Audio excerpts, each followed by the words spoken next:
ಸ್ನೇಹಿತರೆ, ದೀಪಾವಳಿ ಬಂತು ಅಂದರೆ ಸಾಕು, ಲಕ್ಷ್ಮೀ ಪೂಜೆ, ನರಕ ಚತುರ್ದಶಿ ಹಾಗೂ ಬಲಿಪಾಡ್ಯಮಿ ಆಚರಣೆ 3 ದಿನ ವಿಜೃಂಭಣೆಯಿಂದ ನಡೆಯಲಾಗುತ್ತೆ.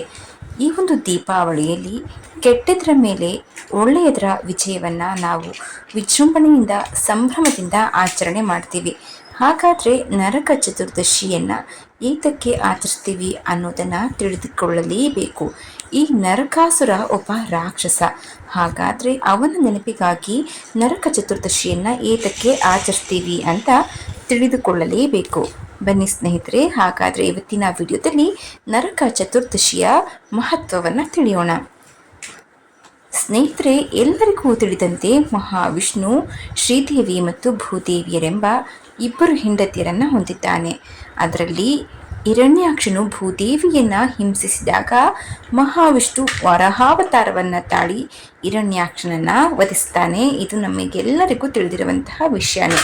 ಹಾಗಾದರೆ ಆ ಸಮಯದಲ್ಲಿ ವರಹ ಮತ್ತು ಭೂದೇವಿಯ ಸಂಗಮದಿಂದ ಜನಿಸಿದಂಥವನೇ ಈ ನರಕಾಸುರ ಅಥವಾ ಭೌಮಾಸುರ ಎಂಬ ನಂಬಿಕೆ ಇದೆ. ಹಾಗಾದರೆ ಭಗವಂತ ಮಹಾವಿಷ್ಣುವಿನ ಮಗನಾಗಿರ್ತಾನೆ ಈ ನರಕಾಸುರ. ದೈವಾಂಶದಿಂದ ಈ ನರಕಾಸುರ ಜನಿಸಿದ್ರು ತಮೋಗುಣದಿಂದ ಆತ ರಾಕ್ಷಸನಾಗಿರ್ತಾನೆ. ತಾಯಿಯಾದ ಭೂದೇವಿ ನರಕಾಸುರನನ್ನು ಬಿಟ್ಟು ಹೊರಟು ಹೋಗ್ತಾಳೆ. ತಂದೆಯಿಂದನೂ ಕೂಡ ದೂರವಾಗ್ತಾನೆ. ತಂದೆ ತಾಯಿಯರ ಅಕ್ಕರೆ ಸಿಗದ ಅನಾಥನಾಗಿ ಬೆಳೆದ ನರಕಾಸುರ ಚಿಕ್ಕಂದಿನಿಂದಲೇ ಪುಂಡನಾಗಿರ್ತಾನೆ. ದೊಡ್ಡವನಾದ ಮೇಲೆ ಲೋಕಕ್ಕೆ ಕಂಟಕನಾಗ್ತಾನೆ ಅಂತ ಪುರಾಣಗಳಿಂದ ತಿಳಿದು ಬರುತ್ತೆ. ನರಕಾಸುರ ದೊಡ್ಡವನಾದ ಮೇಲೆ ಪ್ರಾಗ್ಜ್ಯೋತಿಷಾಪುರದ ಅರಸನೂ ಆಗ್ತಾನೆ. ಆದರೆ ಆತನಿಗೆ ತನ್ನ ತಂದೆ ತಾಯಿಯರು ಯಾರೆಂಬುದು ತಿಳಿದಿರುವುದಿಲ್ಲ. ಹೀಗಾಗಿ ಹೇಗಾದರೂ ಮಾಡಿ ತನ್ನ ತಂದೆ ತಾಯಿ ಯಾರೆಂಬುದನ್ನು ತಿಳಿದುಕೊಂಡು ಅವರನ್ನು ಒಮ್ಮೆಯಾದರೂ ಕಾಣಬೇಕು ಎಂಬ ತವಕದಲ್ಲಿರ್ತಾನೆ ನರಕಾಸುರನು ಬ್ರಹ್ಮನನ್ನ ಕುರಿತು ತಪಸ್ಸನ್ನ ಮಾಡ್ತಾನೆ. ಇದೇ ಸಂದರ್ಭದಲ್ಲಿ ತಂದೆ ತಾಯಿಯರಿಂದಲ್ಲದೆ ಅನ್ಯರಿಂದ ತನಗೆ ಮರಣ ಬರಬಾರದು ಎಂಬ ವರವನ್ನು ಪಡಿತಾನೆ. ಆಗ ನರಕಾಸುರ ಅಂದರೆ ನರಕಾಸುರನಿಗೆ ತನ್ನ ತಂದೆ ತಾಯಿಯರಿಂದಲೇ ಮರಣ ಎನ್ನುವುದನ್ನು ಇದರಿಂದ ನಾವು ತಿಳಿದುಕೊಳ್ಳಬಹುದು. ವರದ ಬಲದಿಂದಾಗಿ ಭೂಲೋಕದ ಅರಸರನ್ನೆಲ್ಲ ಸೋಲಿಸಿ 16,000 ಕನ್ಯೆಯರನ್ನು ತಂದು ಸೆರೆಯಲ್ಲಿ ಇರಿಸಿಕೊಳ್ತಾನೆ.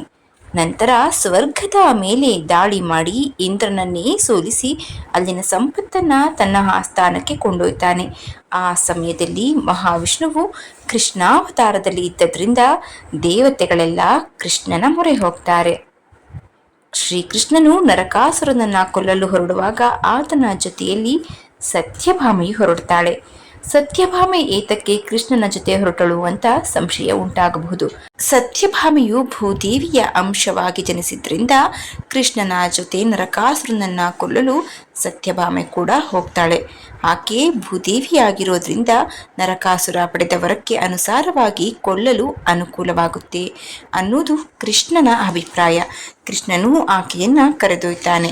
ಶ್ರೀಕೃಷ್ಣನಿಗೂ ನರಕಾಸುರನಿಗೂ ಘೋರ ಯುದ್ಧವಾಗುತ್ತೆ.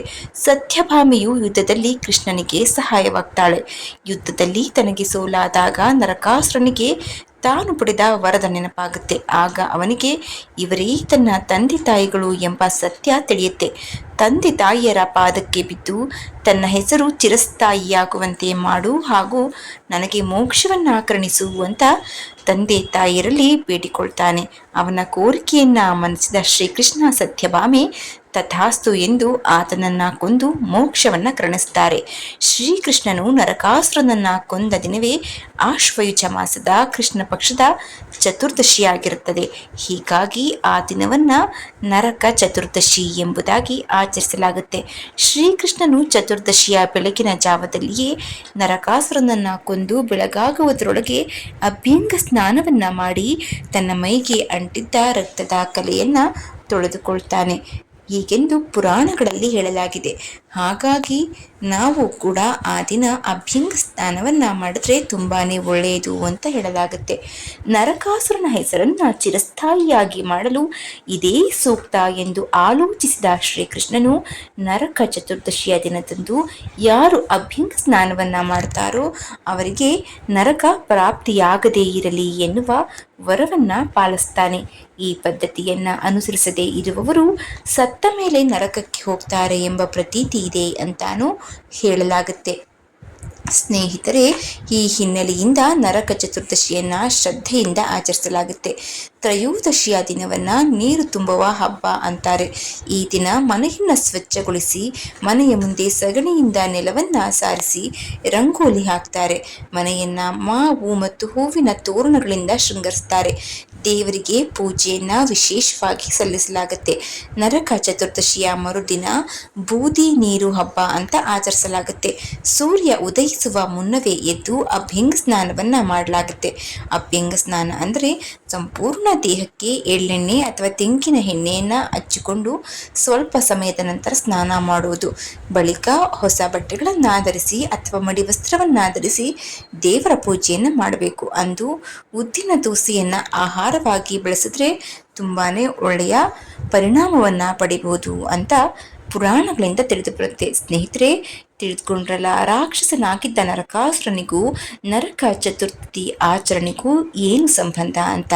ಈ ವಿಡಿಯೋ ನಿಮಗೆ ಇಷ್ಟವಾಗಿದ್ರೆ ದಯವಿಟ್ಟು ಶೇರ್ ಮಾಡಿ, ಲೈಕ್ ಮಾಡಿ. ವಿಡಿಯೋ ಬಗ್ಗೆ ನಿಮ್ಮ ಅನಿಸಿಕೆ ಅಭಿಪ್ರಾಯ ಏನೇ ಇದ್ರೂ ಕಮೆಂಟ್ ಬಾಕ್ಸ್ನಲ್ಲಿ ತಿಳಿಸಿ. ಚಾನಲ್ನ ಸಬ್ಸ್ಕ್ರೈಬ್ ಮಾಡ್ಕೊಂಡೆ ನೋಡ್ತಾ ಇದ್ದೀರಾ, ದಯವಿಟ್ಟು ಸಬ್ಸ್ಕ್ರೈಬ್ ಮಾಡಿಕೊಂಡು ನೋಡಿ. ಪಕ್ಕದಲ್ಲೇ ಇರುವಂತಹ ಬೆಲ್ ಬಟನನ್ನು ಒತ್ತಿ ನಮ್ಮ ಹೊಸ ವಿಡಿಯೋ ನೋಟಿಫಿಕೇಶನ್ಗಳಿಗಾಗಿ. ಮುಂದಿನ ವಿಡಿಯೋದಲ್ಲಿ ಸಿಗೋಣ. ಧನ್ಯವಾದಗಳು.